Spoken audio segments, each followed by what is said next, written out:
أول شيء مبروك للوداد ومبروك عليهم الفوز والصدارة في هذه المجموعة. ومبروك أيضا لشبيبة أن يعود إلى دور الثمانية منذ 2010 لم يصل دور الثمانية. مبروك للشبيبة للتأهل يعني في مجموعة صعبة بكل المشاكل التي يتخبط فيها منذ بداية الموسم، عرف يعني كيش يوصل ويتأهل في هذه المجموعة. هذا أول شيء. ثاني شيء صحيح مباراة مختلفة على شوط أول شوط ثاني، كان ممكن بنفس الأداء في الشوط الأول أو بخروج الشوط الأول بتعادل كان ممكن تغير كل شيء. وهذا الهدف اللي أنا بالنسبة لي هدف تسلل ولمسة يد فيه كل شيء على كل حال، ولكن الحكام هذه هي يعني ليس أول مرة نتكلم عن الحكام، ليس إلا في مباراة الوداد والشبيبة اللي نتكلم عليها. يعني من قبل احنا نتكلم أنا الغريب اللي يحيرك يعني وجود الفار في الربع ابتداء من الربع. هذه نقطة طبعا خصوصا لا عشان الملاعب، لماذا لا من بداية هذه البطولة؟ ليست كل الملاعب في دور المجموعات مستعدة لاستقبال الفار. أنت تتكلم على بطولة دوري رابطة أبطال أوروبا، ما المفروض الفار ما يجيش حتى للربع، يجي من قبل لكل الفرق، لأن فيه فرق استفادت من الفار وفيه فرق لم تستفد وفيه فرق حتى بالفار وضيعها الفار. يعني طيب نتحدث عن شبيبة القبائل الذي يصل الدور النهائي للمرة الأولى منذ نسخة 2010. هذا بين قوسين.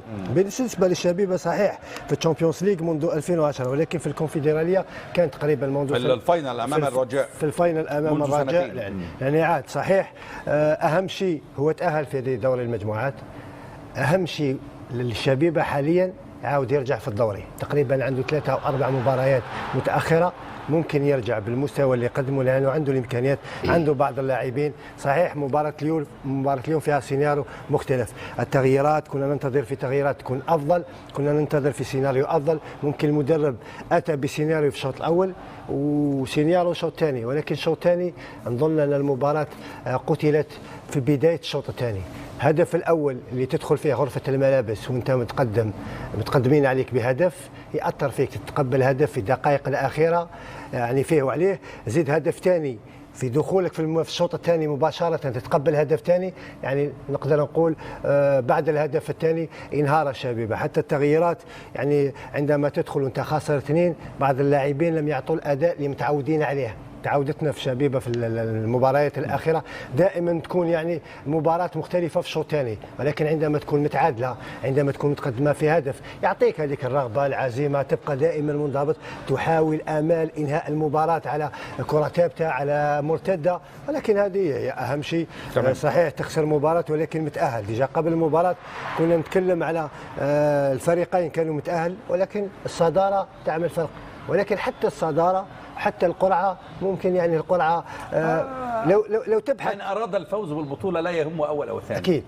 طيب سؤال له عزيز مهم وهو جريدو، هذه هي المباراة السابعة لجريدو مع الفريق، لم يخسر حتى الآن، فاز في 4 من قبل وتعادل في 2، فاز اليوم بفوز اليوم أصبح فاز ب5 وتعادل في 2. تحسن الأداء الهجومي تماما مع جريدو منذ قدومه إلى الفريق بشكل رائع جدا.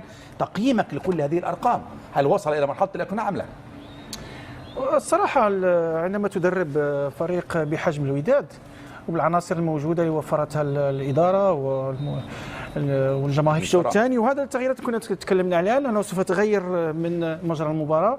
الوداد في الأول كان محتاط وكان يلعب بحيطة وحذر، لكن لما دخلت الأسلحة كلها الهجومية تغير. هذا اللاعب حيمود أيضا لاعب شاب صغير كان عنده جرأة كبيرة في التصويب بعيد. جعدي عاد أيضا بعد غياب أيضا طويل.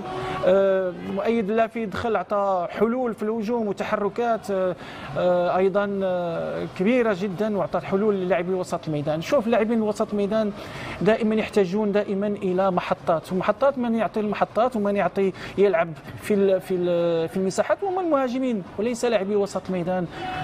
كل واحد عنده دور. مترجي أيضا وأيضا أناجم أعطوا حلول ولعبوا بطريقة جيدة. أظن بالوداد بهذه العناصر الموجودة أظن بأن إذا احترم التوازن في الفريق أظن بأن الوداد قادر على هزم أي خصم.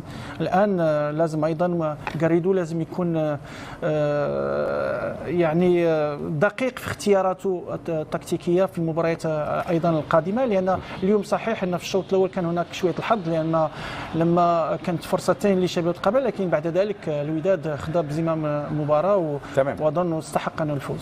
طيب طيب شبيبة القبائل تقييمك للأداء الهجومي رفيق، يعني فرص أتت في الشوط الأول وفرص أيضا أتت في الشوط الثاني، لكن لم نجد التنفيذ أمام المرمى بشكل جيد. يعني لم نشعر بالخطورة، لم يشعر فريق الوداد بالخطورة رغم الفرص التي أتت وأتيحت لشبيبة القبائل.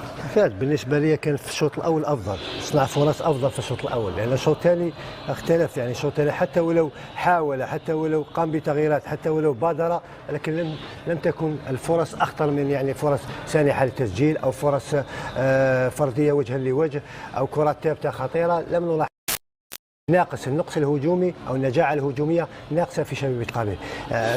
زياده عن هذا ايضا نظام اللعب، كي تلعب بنفس نظام اللعب بمهاجم واحد ولاعبين على الاطراف ياثر بعض الشيء. ممكن يكونوا تغييرات اكثر هجوميه عندما تكون خاسر 1-0. انا التغييرات نبداهم من الشوط الاول، يعني من الشوط الثاني 45 ما بين الشوطين نقوم بتغييرات لكي اهاجم، تغييرات لكي ابادر اكثر في الهجوم.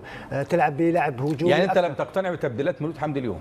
تاخرت بعض الشيء او لم تغير في شكل الفريق او لم تضيف للفريق. متعودين تضيف وتغير في شكل الفريق، ولكن اليوم لا. كده متاهلين، فربما يكون ليس هناك دوافع عند اللاعبين. بعد الهدف الثاني تحسن حتى قلت الدوافع عندما تتقبل هدف ثاني وتقوم بالتغييرات. حتى اللاعبين عندما يدخلون صعب، يعني مهمتك كانت صعبه من قبل. اوكي متناول الشباب، لان كل الفرق التي تاهلت بعد دوري المجموعات كلها صعبه بالفعل.